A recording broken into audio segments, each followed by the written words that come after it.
So August 2024, maybe the roughest month we'll have all year, and one of the roughest months we've had in quite a while. I think that's just the major theme to get out of the gate here. Difficult month of astrology. No way around it. No way to sugarcoat it. And it's a strange little month of mixed energies. We get a full Mercury retrograde, those blocks and delays and those flies in the ointments, you might say, of Mercury retrograde. Those are here all month. We get maybe the best part of it is this continuation of the Leo-Gemini sextile. The main problem with this month is that mid-month is a T-square of epic proportions. It's got to be on our radar. We've got to be thinking about the implications of how difficult this particular configuration may be. And then the good news is at the end of the month we get Venus entering its domicile Libra and Mercury stationing direct. So if we can just hang on through the difficult energetics of August, there is some kind of light at the end of the tunnel, even if it's temporary, because then we've got eclipse season September and October. So we kick off this month with this lovely little new moon in Leo. You might consider this the Mercury retrograde new moon because Mercury is stationing during the new moon. It's stationary. That retrograde station of Mercury is built into that new moon. Other than that, though, it's a really lovely new moon because Venus is with the luminaries, Jupiter is sextile. I think it's a good omen in one sense. We're kind of grasping for good omens this month because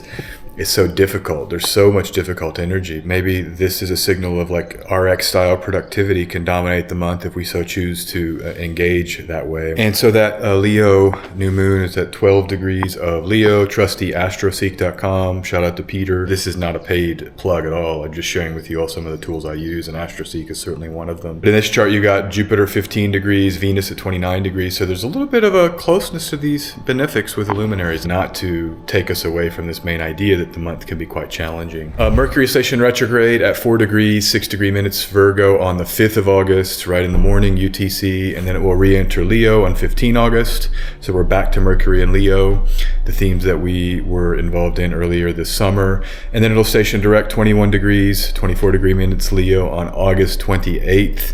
In the evening. And so that's the real time frame we're looking with the exact Mercury retrograde. 5 August to 28 August is the retrogradation period, with the blocks being removed in a peak of forward thrust on the 28th of August. A lot of you might be saying, well, how do we use this? This will be taking place in houses in your chart. And so you want to look at the house topics of where Mercury will be traveling backward, particularly where it will be stationing direct, or where you might experience some relief at the end of the month. It's always the typical stuff: misunderstandings, delays, need to revisit past conversations or decisions, especially during the RX station period, which can often be a peak of the blocks and delays. It's an excellent time for refining introspection, like I said, refining thoughts and ideas, just stopping forward movement and getting our tools cleaned and getting our plans together and figuring out how we're going to get into the rest of this year, because there's a lot of big stuff coming up the rest of this year. We've got eclipses, we've got Pluto back in Capricorn, we've got Mars stationing retrograde. So there's a lot to confront. This can be a great prep time, always with Mercury retrogrades. Just prep, use it to prep. It's a perfect way to use that energy, revising plans and reassessing, etc. Those RE words. This might be another theme here of the need to revisit who we think we are. Mercury back to Leo, station direct, what the identity is, what the self is, what the fire of self is, what alights us. That might need to be reconfigured here so we can then return back to what we're making in the material reality, how we're combing through the details of our materiality to make things, to grow things, and to do things. Mercury strong in Virgo, keep that in mind. That also might help assist or mitigate here right on the 5th of August when it stations retrograde. And then in Leo, where the Cassimi is, it's safe from Mars and Saturn in Leo, and it's with Sun, the domicile ruler of Leo. There is one tradition where if there's a combustion and the Sun is either in Aries or Leo, maybe Sagittarius,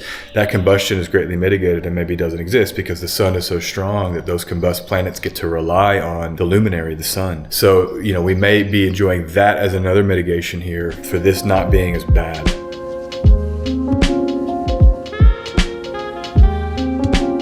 So this Leo-Gemini sextile, which has been around for a while, one of my favorite sextiles, the fiery ignitions of selfhood and the assuredness of identity of Leo being supported by the explorations of Gemini, the multifaceted nature of Gemini in terms of information sets and adventures of the mind of all kinds. It's a great innovative self, just two keywords combining. It's a technique, Gemini innovate, Leo self. So it's like this innovative self that's been a defining feature of the summer. I really, really enjoyed it. Jupiter and the sun will form a sextile, 15 degrees, 32 degree minutes on August 7th. Sun in Leo, of course, Jupiter in Gemini. That might help Jupiter a little bit. Jupiter in Gemini, if it's too much analysis paralysis. You can see that YouTube short I just published where I was talking about the downsides of Jupiter in Gemini, where there's just simply too much information, and I may come to that later. But having Leo sun supporting that too much information might help us clarify a little bit some of the questions, at least, like surges of enthusiasm or excitement. We may temper that a little bit. It's right after Mercury station retrograde, but you might feel that. You might feel exciting, or a sense of knowing who you are, or a sense of knowing how everything that's gone down so far since Jupiter entered Gemini, late May, June, July, and now here into August, there's a clarity of what that's meant for you. These are possible things you might experience. Opening doors to new pathways of understanding the self. Jupiter sending the sun in Leo. Hey, look at these 5 things, or these new 5 pieces of data to integrate into how we think about the flow of ourself. Like a confident person walking and talking and giving you attention and asking the right questions. I mean, it's really what is evoked here with this symbolism. And another layer to this is on the 15th, when Mercury comes back to Leo. Jupiter rules Leo by triplicity, and Mercury rules Gemini by domicile. So there's a little bit of a mutual reception between Mercury and Jupiter. And then, of course, Mercury conjoins the sun on the 19th with that inferior conjunction right in Leo, still with that sextile to Jupiter. So look for that mid-month outlet here. This is a key outlet for the mid-month T-square intensifications that we're about to talk about. Trying to bring everything back into reviewing identity, reviewing who we are, talking about ourselves. And I mean this in the best of ways, just articulating, like, who am I? What are the options? Let me just write them down. I'm this, okay, I think I'm this. Or for me, I'm an astrologer, yeah, that fits, okay. This is a good way to explore the Leonine, I think, is what are these identities that I might feel more strongly attached to? And you can get that here, right here with the inferior conjunction on the 19th, still with that sextile to Jupiter and that mutual reception between Mercury and Jupiter. I think it's still crucial to remain flexible. We're still in that planning, reconfigured model of Mercury retrograde. Good to keep in mind. Blocks are removed on the 28th, and Mercury will slow down and just slowly start getting faster into September. One of the main themes of September is that faster moving Mercury back in Virgo. Real Mercury opportunities in September, no doubt about it. The big story of the month, which is we have a mutable T-square. What's a T-square? So you have 2 planets opposing each other, and then another planet, a third, squaring those 2 planets that are opposing each other. So it kind of looks like a square cut in half. And the reason why this is so important for the month is because T-squares are known to produce tension. Aspect squares of the nature of Mars. The aspect opposition is of the nature of Saturn. So aspect-wise, it's a Mars and Saturn moment. They push us forward. Ultimately, challenges have to be considered as forward movement. Opportunities for growth is, I think, my favorite euphemism. And this period, characterized by this T-square culminating mid-month, is probably one of the best opportunities of growth we'll have in terms of really rip-roaring challenged astrology. All non-luminary traditional planets will be in the mutable signs after Venus enters Virgo on the 5th. So Venus will enter Virgo on the 5th, just after that new moon and the day of the Mercury retrograde station. Mercury will go back to Leo on the 15th. So from the 5th until the 15th, you have all non-luminary traditional planets in the mutable axis. Why is that important? Well, mutability, wearing 2 hats, being in the middle of a transition, not knowing what is happening necessarily, having an old story and then also birthing a new story, and in the middle of both simultaneously. So there can be tensions, shifting sands, the earthquake, stuff moving under you. That's how this might feel. I want to quote Robert Hand here in his excellent book, Horoscope Symbols, and he writes, the T-square configurations are often called very stressful. It is more accurate to say that they are high energy aspects, like all squares and oppositions, and they require some care and handling. Usually they are events over which one feels one has no control. Suppressing the energies and the behavioral manifestations that arise out of them can also produce unpleasant events. And so that's a major theme of the month. Let go, surrender, let go, control. You might not have control over what's about to happen in August as this T-square alights, and it peaks mid-month. And I'm going to run through these dates now. Mars in Gemini squaring Saturn on the 16th, 17 degrees, Gemini to Pisces. The clash, Mars has come to Gemini to just scatter it all. Maybe we have our papers on the desk and then Mars just turns the table over, or Mars just scatters through looking for certain papers and the organization is gone after Mars is done. That energy clashes with finding structure within the dream, the Saturn and Pisces, the what the hell is this? I mean, the politics are insane. And I'm not even going to go into that, but just turn on the American politics.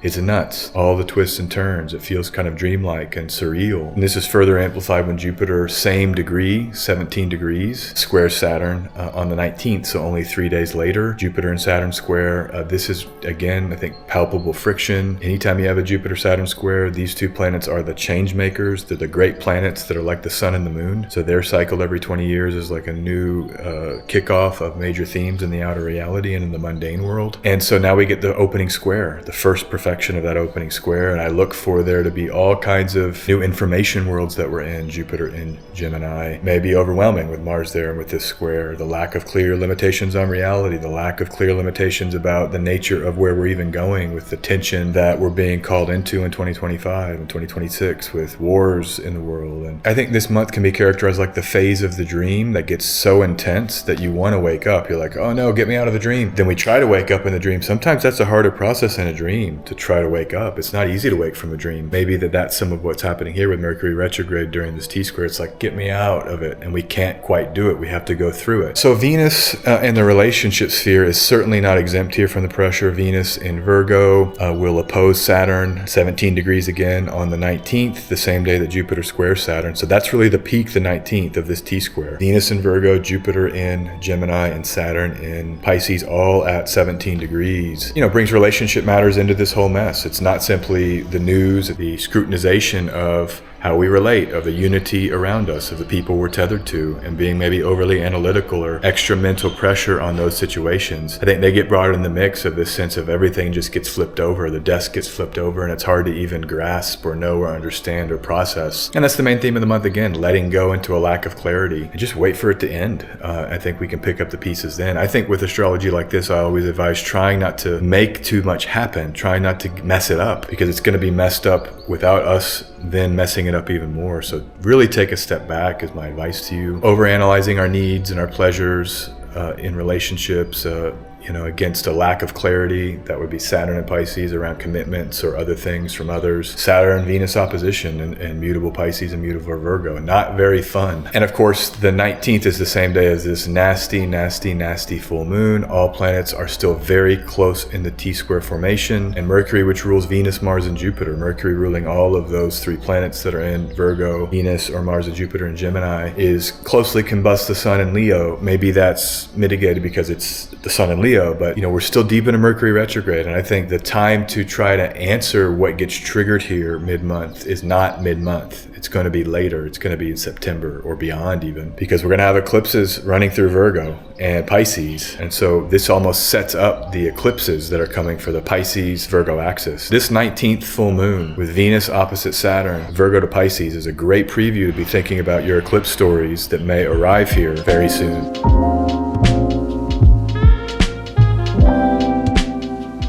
Just to layer in some mundane astrology here, the Democratic National Convention, or the DNC, is 19 through 22 August. Kamala Harris has Jupiter transiting through her first house. She's a Gemini rising. Saturn transiting through her 10th. So she's got that dynamic, mutable T-square happening in her angular signs. And that's very tense propulsion. I can't imagine the pressure she may be under to pick a running mate or whoever's picking for her or whatever, and however that goes down. I mean, I look for that to maybe be some big events. So it's feeling like we've settled now. Kamala, and she'll pick a VP, and then they're going to move forward. The U.S. Sibley chart is also a mutable rising. You wonder about this wild year for the U.S. being even wilder. The moon in the Sibley chart is, I think, the exact degree of this full moon, or very close. And so that's the people. So you wonder how much the people are under tension here in August, and really everything's in play. Any kind of tension for the larger body politic or the larger people, I think, could be shown here by this mid-month tension, T-square, full moon, peak of energy. Just take care of yourself out there. I mean, that's all I can recommend. I'm trying to do that myself. I'm trying to just go into a cocoon a little bit and rest and heal. If we're feeling powerless, just let go. Be powerless. We can't control the election. Most of us, we're just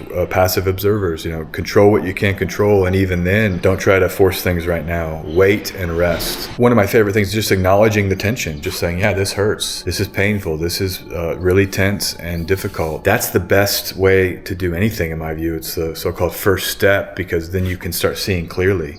And if we try to deny the pain, but then we suppress suppress it, and then there's all this underlying stuff. Remember the Robert Hand quote? He said, don't suppress. So much Mercury involved, Virgo and Gemini. Sharing about your tension would also be a strategy, even if it's just writing it to yourself with that retrograde Mercury. Some good stuff here at the end of the month. Maybe the end of month kind of mini resolution or mini break from all of the challenge and obstacle and tension and unknown and surrender and let go and all of the madness that's going to happen. August concludes with big shifts. Mercury stations direct, 21 degrees Leo, August 28th. Remember, Jupiter still sextile, having the movements forward with all of the data that we've been submerged in and all of the ideas and plans that we've been submerged in. There very well may be some great clarity here that begins at the end of August on the 28th, and then it continues into September before those two eclipses. 17 September and 2 October are the two eclipses. Now, Morning Star, Reborn Mercury, good time for writing, thinking, analyzing, sending those messages, talking, communicating, maybe coming out of some of the tension a little bit. Remember, Mercury is still in Leo for this, reverse to Saturn, sextiling Mars. And so that gives this direct station some unique protection. And then we get Venus entering Libra on the 29th, the next day, immediately followed by Venus trine Pluto right away on that same day. It's a powerful combination. I think Pluto in Aquarius, just finishing out its time there in Aquarius, maybe this is a good time to settle into our new rule sets and our new agreements and our new innovative technological approaches that Pluto in Aquarius has given us, the introduction to deep truth of Pluto in Aquarius. Now Venus comes to trine it and kind of kiss it, because Pluto will enter Capricorn right in early September. I think either the first day. Cooperation in relationships,